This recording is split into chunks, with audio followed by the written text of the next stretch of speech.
Hello, and welcome to the third video lecture on section 2.2 about separable equations.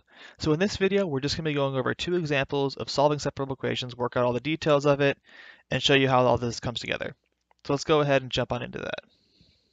So the first example we're going to look at is this one. dy dx is x over y times 1 plus x squared.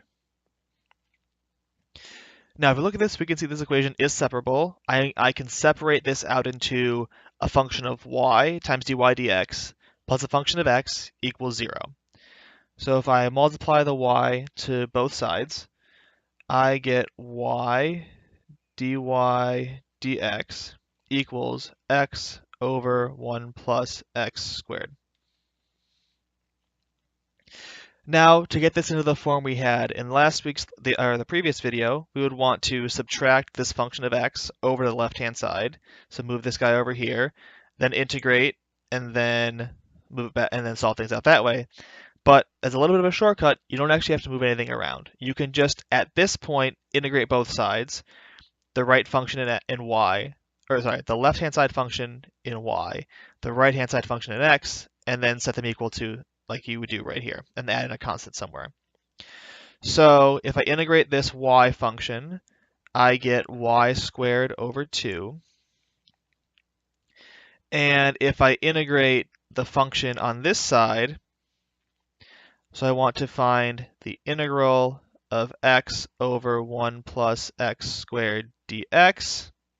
How do we do this? Well, this is a u substitution. U is 1 plus x squared. Du is 2x dx. So this turns into a 1/2 integral of 1 over u du, which is a 1/2 log of u. So 1/2 log of 1 plus x squared. So this is a 1/2 log of 1 plus x squared, and throw in our constant plus c. I can multiply both sides by 2, so I can get rid of this 1/2, and I can just leave c as it is. Remember, c is an arbitrary constant. So 2c and c are just equivalent in terms of what they are. So now I have the equation y squared equals log of 1 plus x squared plus c. In this case, I can solve out for y. So y is plus or minus the square root of log of 1 plus x squared plus c. Now, taking the plus or minus in the square root would depend on what my constant is. So say I want to look at a couple of different initial conditions for this problem. So let's say I have this with y of 0 equals 1. Well, if I plug in 0, y of 0 is plus or minus square root of log of 1 plus 0 plus c. Log of 1 is 0, and I want this to be 1. So this means I need c to be 1, because then I get the square root of 1 is 1, and take the plus sign, the plus root. So I would have y of x is positive square root of log of 1 plus x squared plus 1. On the other hand, if y of 0 equals minus 1, I want to do the same thing. I plug it in, I again get that c should be 1, but I have to take the negative square root because I want to end up at minus 1 over here. So c equals 1 again, but take the negative root. So my function turns into y of x equals the negative square root of log 1 plus x squared plus 1. Right, I still need the plus 1 inside because I still need to take a positive number inside the square root. But to make it negative, I put the negative sign outside the square root because I was allowed to do that because my y had a plus or minus in it. So here's our first example of solving out a separable equation and getting to a solution. It looks really complicated, but Maple could graph this, things could show you the answer, that kind of thing. It all works at this point from here on out. Let's take a look at a second example. The second example is this ODE. dy dx equals 3x squared plus 2 divided by the sine of y. So you remember we talked about in the last end of the last video about interval of definition, so where the solution stops existing. So we're going to have problems here at y equals 0, y equals pi, y equals negative pi, places where sine of y goes to 0. We're going to have problems there. But in any case, we can solve this out anyway.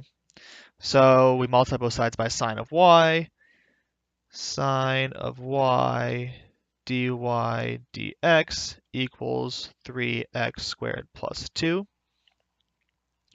And again, like we talked about in the first example here, we can just integrate both sides now and not worry about moving stuff all to one side, then taking integrals and moving things back around. So integrating both sides right now, the sine becomes a minus cosine of y. This side becomes an x cubed plus 2x plus a constant. And that's what we get over there. Now, in this case, we can't solve out for y. Last time we just had a y squared, we could take a square root. That was all great. In this case, we can't. So we leave it as it is. Our function is implicitly written in this form, or you could, move things over to the other side and rename the constant and get something like x cubed plus 2x plus cosine of y equals a constant. This constant being the negative of the constant we had above. And so now you can get you can plug in initial conditions, solve things out from here, and work out your problem that way. To solve the initial conditions, you would just want to plug in and see what happens. So say I wanted y of a fourth to be 2 for initial condition. How do I do this? I'm going to find my constant c by plugging in a fourth for x and 2 for y and see what happens. So I plug in a fourth for x, I get 1/4 cubed plus 2 times a fourth plus cosine of 2 equals c. So my constant's nasty, but that's a constant. And then if I put that constant into here, I will get my solution with that initial condition. It's a lot more complicated because it's not as nicely separated or written, but that's how you would find the initial condition there as well, or how you would apply the initial condition to solve the problem. All right, so there's the two examples that I'm going to go through. There's also obviously plenty more in the book you can look at, but those are the two examples I'm going to go through. I'm not going to give you any additional problem on this video.